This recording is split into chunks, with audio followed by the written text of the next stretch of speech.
Good morning, Prof. Happy Good morning, Sunday. How are you? I hope you had a good week. You see how I just... Well, I just don't know why you don't like to hear that happy Sunday. It's not like I don't like to hear it. I mean, obviously, it's a blessed day. It's a wonderful day to be alive. We're glad it's the day the Lord has made. We're glad it's the beginning of another week. What's not to like?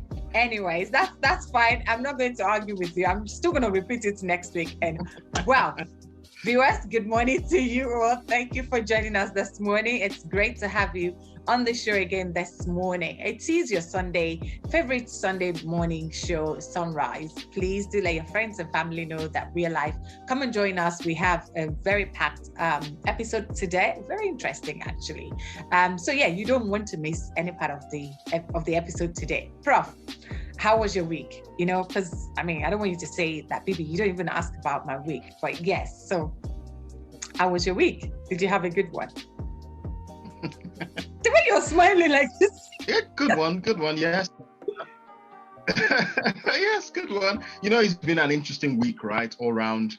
In this particular week, you know, the circle of life, as they say, right? So in the week that's just gone by, had you know, a couple of people laid to rest, and then other people coming into life. It is what happens, right? When you're among a group of people in a I guess in a thriving and organic society. That's what's going to happen. So yeah, mixed feelings, but all in all, great week. Well, we thank God for life. I mean, Prof, just saying, it's been a very, very, I think this month actually in general has just been quite different, you know, not in a bad way. It's been, I like to just stay positive in every situation, in everything. So yes, it was a busy week, but I'm grateful that we are live this morning and we're here, you know, so that's what really matters. Prof, this morning, you know, something came to mind about just looking at the event that occurred in the last week or so, and it's around uncertainty. You know, we've heard so much about the inflation going up, the cost of living is shooting right through to the roof.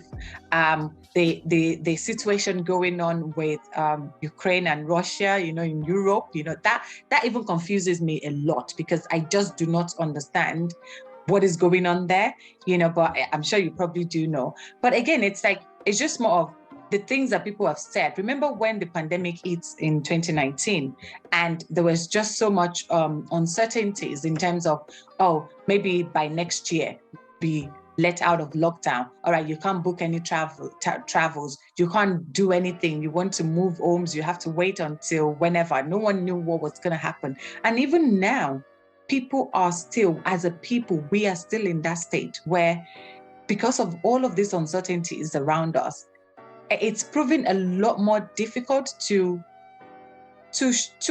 trust God, if I can put it that way, you know, because you just hear from what people say.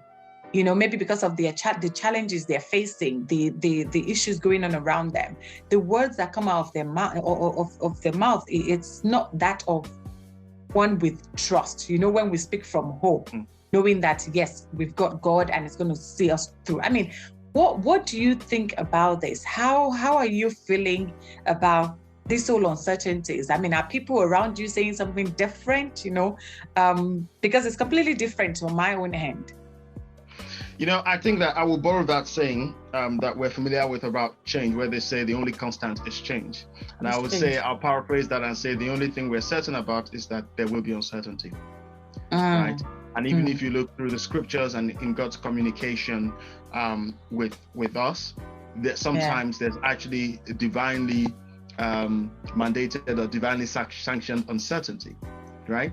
Yeah. In fact, I think it's in you know that scripture that we like to quote, he makes all things beautiful in his time. And then the next verse of that scripture says he has put eternity in their hearts, and yet it is not in their hearts to know what he has done from beginning to end. Right? Another scripture says it's the glory of God to consider matter, and the honor and the honor of God to discover it. And then finally, we remember Matthew chapter 24, or at least around that part of scripture where Jesus was talking about what would happen in his second coming. And they'd asked him, when would this come? He in essence said, I'm just going to leave you a little bit uncertain, right?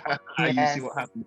So I think that what does uncertainty, why are we so uncomfortable with uncertainty? The fact is, we're uncomfortable as a species with uncertainty because we like to be in control, right? We like to know how things are going to pan out from beginning to end. You want to predict everything. And once we feel that things are getting out of control, we become uncomfortable with that. And I think that's the number one thing about uncertainty. And perhaps the one way of also dealing with that is to recognize, hang on, no matter how good you are, no matter how smart, no matter how gifted, or no matter how much, whatever you have, you just can never be in control of everything. That's right. So that's one. The second thing is, if you think of this idea of uncertainty as, say, a ship that is, or a water vessel, right? That is on the sea, and the sea is rocking, and the water is rocking. Or imagine being in a plane, and the plane is turning this way and that to the point where you don't actually know whether you're up or down. What do you need at that point? You need some sort of reference point. That's right. For the ship, it's an anchor that steadies it, and the anchor drops downwards and holds the ship to one position. For the plane, it's the horizon, because when you look at the horizon, you can then see what's up and what's down. And for us as a people, whenever we face uncertainty, we need to look beyond ourselves and beyond the context of the uncertainty, and look at something, even someone who is outside of that whole frame of reference, in whose case uncertainty is impossible. And that's why, coming back to what you said, there is really nothing else. The most obvious solution, and often the most difficult, is to look at God. Because with God, there is no uncertainty. See, God doesn't promise us that there will be no uncertainty with us. What he promises us is that there will be no uncertainty with him, right? And this is where the idea of trust comes in, because trust bridges that gap. The gap of what we don't know, the uncertainty with us, and the certainty with God. We bridge that gap with trust. And with trust, we can then we can, in essence, translate the certainty with God into our own hearts to give us peace. And maybe I know, I think I have to stop there because we've come to time, but I know we're going to have a really interesting spotlight segment to talk about. Yes, we are definitely. And viewers, you don't want to miss that, because we are going to be talking about this trust issue, these uncertainties as we see them. Please don't go anywhere. When we come back, it will be our spotlight segment. See you shortly. See you. Our highest call is not to work for God, but to walk with God.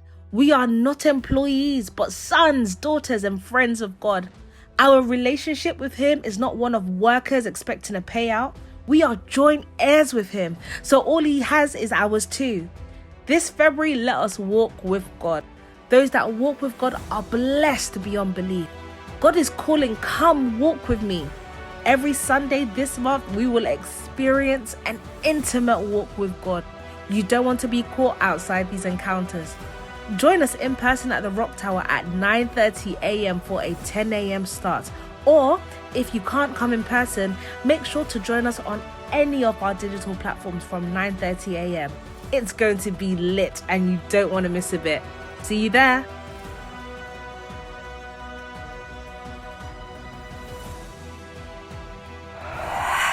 Hello. Hey, good morning, bro. Hello. You've just good morning. Welcome. You know, this time I want to do it like it's done for Goz.I.am when he goes to his big events. Ladies and gentlemen, today I present to you the UK renowned music architect in the gospel. Goz.I.am. Come on, put your hands together. Viewers, are you clapping? We can hear the claps, please. I know what they're talking about. Our guest. It's you, man. It's you. Welcome, sir. Welcome. Oh, man, it's a pleasure to be back here. Yes. Welcome back. So good to see you again. Viewers, please make welcome our music. I think I'll let Prof do the long title that he gave him, and he actually no. He's just a music architect. You know, that's it. No need for that. It's not just a music architect. You know, guys, when you watch the Ill City praise and worship and doing all of those beautiful music that you listen to, that you worship God with, this is the man right behind all of that. So maybe you're gonna sing for us today, or maybe even play something. No, definitely not. I will not be doing. You know what? Do you know actually what I really want to find out is, did anyone beat my score the last time? That's what I'm really. That's the very because question. I was like, wow. You know what? I did. Your score the last time was what? I think you got 8. Yeah, 7 or 8. Yeah. Yes, 7 or 8. But he was 7. He was on 7. But the thing is that, I think there were a few other people on that number. Yeah. Yeah, but did anyone beat it though? Because we could all be joining. Nobody got to 8. All things are passed away. All things have become new right now. So this is 2022. All right. So thank you so much for joining us again. My pleasure. Bro, really appreciate your time and for joining us this morning. Yes, as we said, you have joined us for this special segment of the show. You know, I say this is my favorite segment of the show, which is where you're going to be sharing with us an experience that you had recently or at some point in your life, and we would like to just to get to know a bit more about you, and also probably learn 1 or 2 things from your experience. And I'm sure our viewers as well are looking forward to hearing from you. So what is that one single experience that you would like to share with us this morning? It was the birth of my second daughter. Yeah. Wow, the birth of your second daughter. Oh, wow, I'd like to hear that. I'm sure. See, bro, go on his face. He wants to hear. Yes, please go and please tell us. So what's the experience about? Can you give us a bit more into that? You know, it was just the process of it all. First of all, she was born a month early. Wow. And I guess this is something I don't think I could ever forget as long as I live, because, you know, in the moment, we didn't know what to think.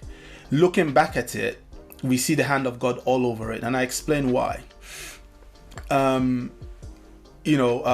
About 6 weeks or so before her due date, my wife started feeling like this palpitations in her heart, to the point where she felt like she could see almost her heart beat on the outside of her body. Because, you know, at one moment it will be fine, another moment it will be racing so much. And we later on discovered there's something called atrial fibrillation. Now, the thing about that now is we were told later on that, it only happens to people who have certain conditions, maybe like, or they smoke or have heart conditions. We'd never heard anything like that. It's not in the family tree. So she went in anyway. So going back a step back, she went into the hospital just to see what was going on. Funny enough, I was at House on the Rock that day. I think it was a Thursday. We're rehearsing, and she just said, "I'm feeling this day. I'm going to go to the hospital, but because on the way back from rehearsal, just pick me up. So I'm not going to drive. I'll take a cab and just pick me up. Just want to check it out. I'm sure it's nothing." So we get there now, and they say, "Oh man, we have to keep her in." Like, what's going on? We don't know. We've never seen anything like this. We need to monitor our heart rate. So now resting heart rate is anywhere between 60 to 70 BPM, right? Now, and more 60-ish. Now, she was fluctuating between 50 to 135 BPM. Oh, wow. So when she's on the extreme end, of course, everyone is now panicked and worried, and she's pregnant. She's 34 weeks at this point. So it becomes very complicated. Long story short, we are in the hospital at this point now for 10 days after that. I'm and everyone is like wondering what's going on, what's happening. And then what's it called? I'm now having to go home in the morning. So thank God we had our cousin who was staying with us. So I'll go home at 5 a.m, pretend to my eldest daughter like everything is fine, the baby is just coming, take her to school. Then now sleep, do some work, then go back in at night, to be with her in the hospital. Long story short, they now turn around and said, okay, you know what, we're gonna have to.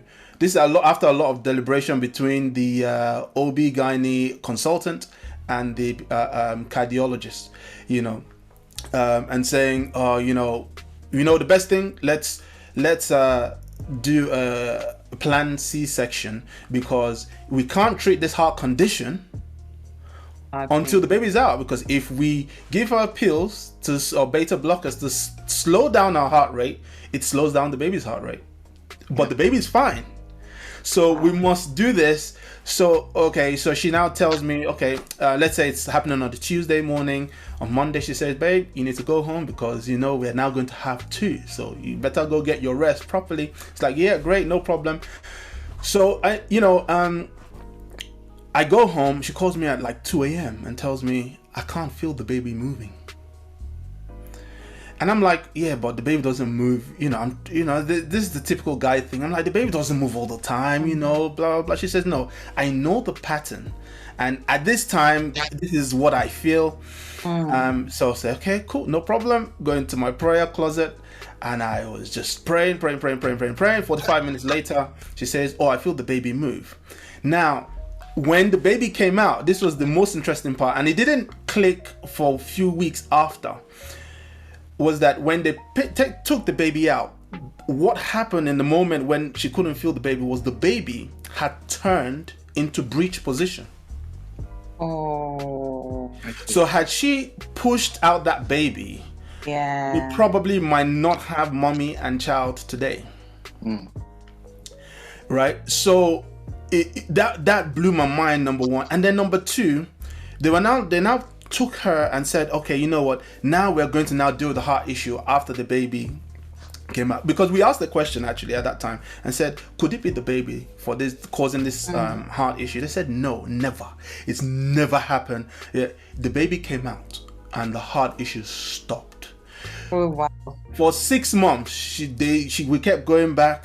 She wore different monitors, 24-hour monitoring and all of that. Wow. And at one point, we walked into the cardiology department, and one consultant stopped her and said, are you the lady that has AF? She's like, yeah. She said, oh, okay, cool. And we're like thinking, what's going on? They had been talking because they couldn't understand. They'd never seen anything like this before. And, and I think if there was anything, the biggest thing I took away from that was that, look, sometimes you're going through situations and it doesn't make sense to you in the moment. But we thank God that we serve a merciful God, a faithful God, whose ways are not our ways, his thoughts are not our thoughts. So, in that moment, you're like, oh God, why are you doing this? I'm working, and now 10 days in the hospital, what's going on? What's this complication? All of that. They said all sorts, it will weaken the wall of our heart. But just later on, the Spirit of God saying to me, you know what? I needed to get you guys' attention. Because the baby was always going into breach. And we had done all the scans at that point. I'm sure they would have maybe done another scan. But they done all the scans at that point. We didn't know. She could have gone into labor at any point. Yeah. But if we didn't get you monitored, if I didn't do all of this, you guys won't be on the monitoring that you were, the kind of monitoring, because they were with her every minute. Yeah. So do you know that's quite interesting. That is. I mean, you can talk about it now. We can all say, yes, we've learned something from it or not. I'm sure at that time, it didn't feel like this. It was a bit scary, when you see someone's heart rate going up that much, especially when you're pregnant. That's a very delicate period for anyone. So, Goz.I, is there anything that you feel for our viewers this morning? Because all of this you've shared, because this is your experience. What is that one thing that you would want our viewers to take away from your experience? In all of this is, man, don't doubt God. Don't doubt him. I don't know how else to say it, or just listen to the story again. If you missed it, go back, rewind and listen. I'm not, this is a real life thing, Don't doubt him, because he knows better than you do. He knows better than we do. Yeah. There's nothing I could have done to like make that situation better, as much as I love my wife. So I can't doubt. So that don't doubt him is doubt every aspect of him. You can't doubt the love that he has for us, because that love was so great that he orchestrated all of that just to make sure that they were both fine, and as a family unit we're still together. So it's my trust and my faith in him has grown, and I'll just say, don't doubt God. It might not seem like how you understand it, but don't doubt him. Proverbs 3:5, go check it out. Trust in the Lord in all your ways. So thank you so very much, Goz.I. You know, it's like you've started preaching already. So I'm sure our viewers can't wait to get into service so they can hear Pastor Temi also just topping up everything that you've said. You know, the key message here this morning is do not doubt God. He knows already. Whatever it is you're going through, just trust in him and he will see you through. Thank you so much, bro, for joining us this morning. It's been a pleasure having you on the show again. Thank you for sharing. We will definitely see you soon, okay? And our love to the family. Yes. Take care. God bless. Bye. Bye. Bye-bye. Oh, wow. Welcome back, viewers. You know, that was so profound. I mean, it's like, it knits nicely with what we were discussing earlier before the Spotlight Minutes, you know, about trusting God. I mean, when you're in that situation at that point in time, I'm not sure if, of course, yes, as Goz.I. said, he was praying when the wife called in the first place. But I'm sure at some point there were some sort of, you know, struggles within their hearts, you know, as individuals and even as couples. But again, it's, how do we get to trust God in situations that look so dire, so difficult? Like, there's no words for it. I mean, Prof, you're a scientist. When they say to you, we haven't seen this before, nothing like this has ever happened before. Imagine what that means. You know, basically you're saying to someone, you have a condition that's never been seen before. How are you going to even treat it? Do you understand? So again, but as Christians, because all of this is all about what do we do as children of God?